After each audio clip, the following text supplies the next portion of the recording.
Elon Musk jedhama. Ameerikaa keessatti dhaabbilee meeshaalee teekinooloojii ammayyaa oomishan baay'inaan qabaachuun beekama. Addunyaa kana hoogganuuf wantoonni sodaataan waa sadii isaanis qabeenya, aangoo fi beekumsa kun dhugaa ta'uu hundi keenya ni amanna. Elon Musk Tiraamp waliin White House goruun maaliif barbaachise? Bal'ina isaa viidiyoo kanaan isin biraan ga'a. Isinis chaayinaala sabiskiraayib godhuu fi viidiyoo kana laayik godhuun na faana tura. Elon Musk fi Tiraamp kanaan dura waliif diida turan. Yeroo ammaa immoo guyyaa oolmaan isaanii iddoo tokko ta'ee jira. Biyyoo qabxineen nu deeman. Moo fuulduratti paartii mormitootaa bakka bu'ee dorgomee biyya bulchuufi. Kun gaaffii namoota hedduuti. Akkuma turuu irratti isiniif ibse addunyaa kana harkatti galfachuun waa sadii barbaachisa jeen ture. Isaanis qabeenya, beekumsaa fi aangoodha. Qabeenyaanis yeroo ammaatti dhalli namaa hanga Elon Musk galii guyyaa argachaa jiru hin jiru. Lammaffaa beekumsa teekinooloojii yoo kan fudhannu taates meeshaa hawaa ittiin abuuran oomishuudhaan addunyaaf kireessuudhaan pilaaneetii fi lafa gidduu ittiin deddeebi'aa jiran. Lamaan duraan qabu irratti yeroo ammaa immoo aangoo dabalachuudhaan walumaa galatti waa sadiin addunyaa hoogganuuf ijoo ja'aman harka galfatee jira. Kanaan dura Tiraampiif kabaja kan otoo hin taane jaarsa kana jechuun kan eegalu yoo ta'u, Tiraampiis abbaa qabeenyaa faradduu jechuudhaan qeeqa. Yeroo ammaa kun hundumaa fi hariiroo cimaa waliin qabaachuu irraa kan ka'e guyyaan utuu wal hin argine hin oolan ja'ama. Elon Musk gaaffii deebii kanaan dura isaaf taasifameen akka dubbatetti jaarsa kun biyya kana bulchuuf hin madaalu. Ani duraanuu deeggaraa dimokiraatotaati jechuun dubbatan. Sagalee warra dimokiraatotaaf akka kannan dubbatan. Guyyaa Tiraamp rukutamuu Elon yaada jijjiiruudhaan Tiraamp waliin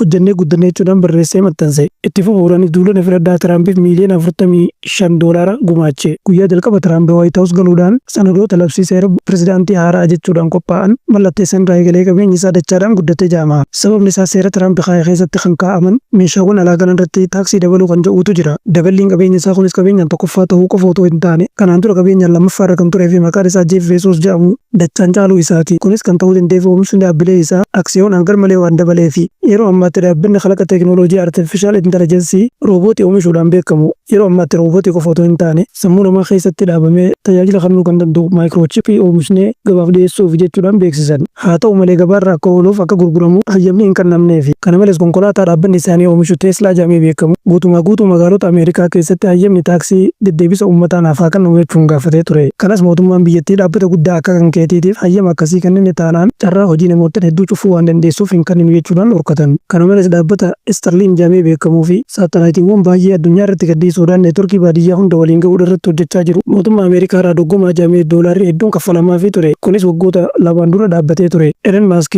dorgomaan kun deebii akka deebi'uuf gaafachaa ture hanga ammaatti isaaf hin milkoofne. Yeroo ammaatti dhaabbanni kun saatalaayitiiwwan 6,000 ol addunyaa irratti gaddisuudhaan ministeera makalaakaa biyya Ameerikaatii wajjin hojjechaa jira. Kana malees dhaabbilee Elon Musk gurguddoo irratti kiisiiwwan 22 ol banamanii mana murtii irra kan jiran yoo ta'u, Elonis gara White Houseitti siquun isaa wantoota akkasii kana haala mijeessuuf malee aangoo barbaadeetiin jechuudhaan yaada kaasan. Elon Musk fi Tiraamp amalli isaanii baay'ee waan gargar faggaataniif waan walii galaniif fakkaatan. Dhiyeenya kana torbeen dura gaafiif deebii gaazexeessitoonni Tiraampiif dhiyeessaniin Tiraamp akka deebisetti White House keessaa waajjirri Elon Musk isa kamii akkasumas gaheen hojii Elon Musk maali jechuudhaan Tiraamp yeroo gaafatan White House kan Elon Musk otoo hin taane kan Tiraamp gahee hojii isaa otoo hin tuqin bira darbuudhaan waajjirri isaa immoo gamoo Eisenhower jedhamu kan fuuldura keenyatti argamu kana jechuudhaan gamoo dullachii fuuldura isaa jirutti argisiise. Akka fedha Elon Muskitti yeroodhaan Tiraamp argachuu ta'ullee waajjirri isaa garuu kallattiin Tiraampiin hoogganama otoo hin taane dubartii nama guddaa maqaan isii Suuzii Waayis jedhamtu tanaan hoogganama. Kana malees Tiraamp dhaabbata teekinooloojii guddaa Ameerikaa fayyadu tokko as magaalaa keenya keessatti ijaaruuf deeme jechuun dubbate. Dhaabbanni teekinooloojii kunis qabeenyi baay'ee itti dhangalaafamee kan ijaaramu yoo ta'u, waldaa abbootii qabeenyaa biyya Ameerikaa keessatti argaman hedduu hirmaachisuudhaan ijaarre jechuun dubbatan. Waldaa abbootii qabeenyaa kana keessa maqaan Elon Musk hin jiru.